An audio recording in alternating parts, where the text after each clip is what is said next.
जो पहला governor general था वो एक मुसलमान था, जिना। और हमारा कौन था? बकवास डरपोक कौम जिसमें लड़ने की क्षमता नहीं और बड़ी बड़ी बातें करते हो, उसके बाद फलसफा और फिलॉसफी झाड़ते हो।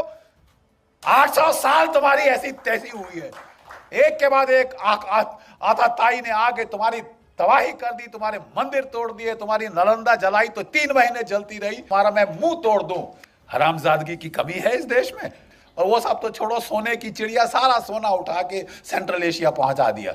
ये हथियार चाहिए। 30 साल से बोफर गन के बाद कोई तोप नहीं आई। मिग 21 जहाज 1960 की दशक के हैं, आसमान से टपक रहे हैं। रफाल नहीं आया, एलसीए नहीं आया, पत्थर मार के लड़ेंगे हम। नहीं साहब, कोई धांधली नहीं होगी। जो भी डील करी उन्होंने, उसमें अब बड़े बड़े बिच्छू के डंक निकल के आ रहे हैं साहब ऐसे पीछे। आपने अगस्ता वेस्टलैंड, बाकी हथियार 30 साल ना आए कोई बात नहीं साहब। जो वीवीआईपी हेलीकॉप्टर है वो तो फट से आएगा। और दुनिया का जो महंगा से महंगा हेलीकॉप्टर है, जो अमेरिका के प्रेसिडेंट ने बोला साहब मेरे लिए बहुत महंगा है, वो हम लेंगे। 2 चीजों ने आपको बचाया, एक पाकिस्तान ने, एक सरदार पटेल ने। पाकिस्तान ने हमला कर दिया, उन्होंने नहीं इंतजार किया, उन्होंने शांति के नारे नहीं लगाए। लेकिन जो कुछ भी आप कह दो, उनमें इतनी तो शर्म थी कि आजाद पाकिस्तान का जो पहला गवर्नर जनरल था वो एक मुसलमान था, जिना। और हमारा कौन था? Lord Louis Mountbatten. प्यार था साहब, इश्क इश्क इश्क था। लेडी माउंटबेटन को दूर थोड़ी ना जाने दिया जा सकता है। तो बस आप रहिए साहब। अरे यार, हम मर गए, 26,000 हमारे शहीद हो गए इनको निकालने के लिए, और तुम यहां रोक के, वो खानदान को यहां रोक के हमारे ऊपर राज कराने के लिए बिठा रहे हो। और जब पार्टीशन की रॉयट्स हुई तो इन्होंने उसको बोल दिया एक मीटिंग में, you please handle. Are you sure you are the prime minister? वो भी सरकास्टिकली बोला माउंटबेटन। और पाकिस्तान के टैंक वाकई 1965 में दिल्ली में आके नमाज पढ़ते। ये इस किस्म की ट्रेचरी हमारे साथ हुई। और एक भगवान का लाख शुक्र है पाकिस्तान का, जिसने हमको लड़ना सिखाया, मार लगाता रहा जब तक कि लड़ने को राजी नहीं हुए अपनी जान बचाने के लिए ही। और दूसरा, एक चीन की पीपल्स लिबरेशन आर्मी। 1962 में उन्होंने ऐसी करारी लात मारी कि ये नेहरू परिवार का जो उस वक्त हाल था, कभी अमेरिका को अपनी ट्रूप्स भेजो, अपने जहाज भेजो, बोल गए आपकी एयरफोर्स कहां है? आपने लगाई? तुम्हारे पास इतनी बड़ी एयरफोर्स है, तुमने लगाई? 1962 में नहीं लगाई साहब, बिठा के रखा। और अब अमेरिकी एयरफोर्स मान रहे हो रॉयल। जैसा कि आप वीडियो में देख ही चुके हैं, चंद सेकंड के बाद चलते हैं मुकम्मल वीडियो की जान। ये है मेजर जीडी बख्शी, जो अपने बयानात की वजह से हमेशा इंडियन मीडिया में सुर्खियों में रहते हैं। और ये इस टाइम अपनी ही हुकूमत पर बरस रहे हैं कि पाकिस्तान की फ़ौज हमारे ऊपर अटैक कर रही है, हमारे जवानों का कत्लेआम कर रही है, वो उन्हें निस्बो-नबूद कर रही है। हम दुनिया में शर्मिंदा हो रहे हैं, हमें बुज़दिल करार दिया जा रहा है। अपनी फ़ौज को हाथ खोल दिया जाए ताकि वो पाकिस्तान पर अटैक कर सके। वो हमें चुन के मारें। इस पर जीडी बख्शी का मज़ीद क्या कहना, आइए जानते हैं। उससे पहले अगर आप चैनल पर नए हैं तो प्लीज़ चैनल को सब्सक्राइब कीजिएगा। तो चलते हैं मुकम्मल वीडियो की जानिब। देखिए साहब, बात ऐसी है कि 30 साल से इस देश को नपुंसक बनाया गया है। नपुंसक, किसी को शक हो उसकी क्या मतलब है तो मैं I don't have to elaborate. We have been deterred by the threat कि पाकिस्तान के पास न्यूक्लियर हथियार हैं। आपका एक सिपाही सीमा के पार ऐसे पांव रखेगा, pop goes the वीजल, new Delhi में आप भाप में बन जाएंगे हम सारे। मैं सिर्फ याद दिलाना चाहता हूं कि 3 महीने कारगिल का युद्ध चला था। कोई मेरा भाई मुझे गिन के बता दे कितने बॉम्ब न्यूक्लियर हमारे सर पे गिरे थे। माफ कीजिए साहब, वो असली प्रॉब्लम नहीं थी। असली प्रॉब्लम थी, एक देश है जिसको कहते हैं यूनाइटेड स्टेट्स ऑफ अमेरिका। वो उस वक्त अफगानिस्तान में लड़ रहे थे।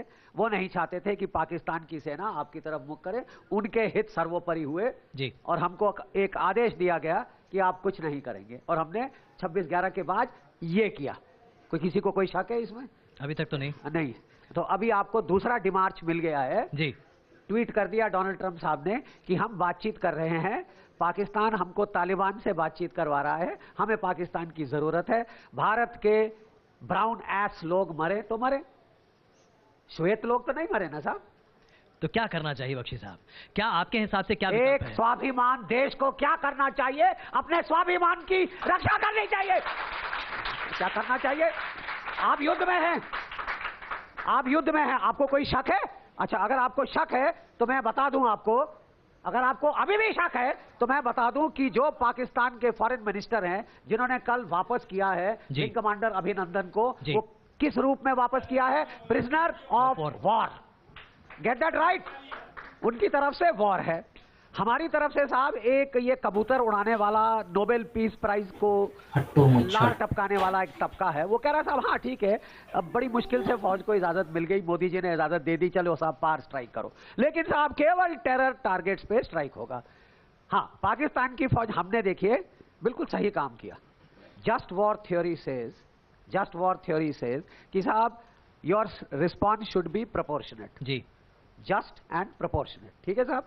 तो हमने पाकिस्तान में कहां स्ट्राइक की? हमारे 12 मिराज 2000 जहाज गए, हमारे 4 सुखोई 30 साथ थे, हमारे एवैक साथ था, ऐसे चीखता जैसे किसी ने मिर्चों वाला डंडा दे दिया। ये सारा पैकेज 80 किलोमीटर पाकिस्तान के अंदर घुस गया और बालाकोट कैंप को स्ट्राइक किया, जो कि जैश ए मोहम्मद का कैंप है, ठीक है साहब। जवाब में क्या हुआ साहब?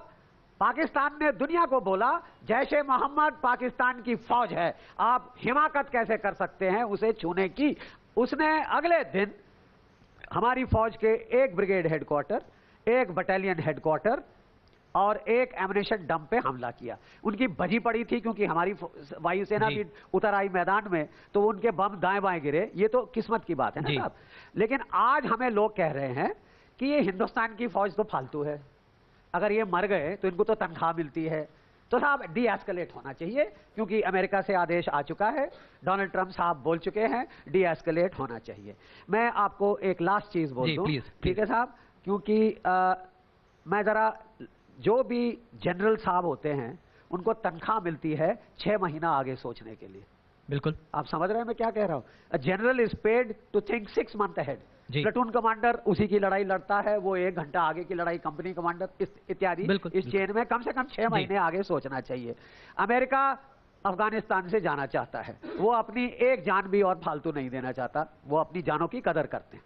ये भारतवर्ष है जिसमें 80,046, आज 2 और गए, 4 और गए ना, 46 4 50, 80,050 भारतीय लाशें सन 2008 से गिर चुकी हैं। अगर आप आंकड़े देखना चाहते हैं तो counter terrorism, south Asia counter terrorism के पोर्टल आप देखिए, 80,000 भारतीय मर गए हैं साहब। ये एकमात्र देश है जिसमें कबूतर ब्रिगेड को तो ऐसा ठेंगे का फर्क नहीं पड़ता, क्योंकि साहब वो तो ऐसे होटलों में रहते हैं, मरते बाहर गरीब इंसान हैं, चावड़ी बाजार में बेचारे जो सब्जी बेच रहे होते हैं मर जाते हैं, वो जुलू कैटेगरी में नहीं है, तो वो तो साहब नाली के कीड़े हैं, वो गली के कुत्ते हैं। तो ये थी आज की वीडियो। आई होप कि वीडियो आप लोगों को पसंद आई होगी। अगर आपको भी ऐसी वीडियो देखना पसंद है तो प्लीज़ चैनल को सब्सक्राइब कीजिएगा, वीडियो को लाइक कीजिएगा, कमेंट्स कीजिएगा, शेयर कीजिएगा और बेल आइकन दबाना मत भूलना, ताकि हर नए आने वाली वीडियो का नोटिफिकेशन सबसे पहले आप तक पहुंच सके। तो मिलते हैं एक नई वीडियो के साथ, तब तक के लिए अपना ख्याल रखिएगा। अल्लाह हाफिज़।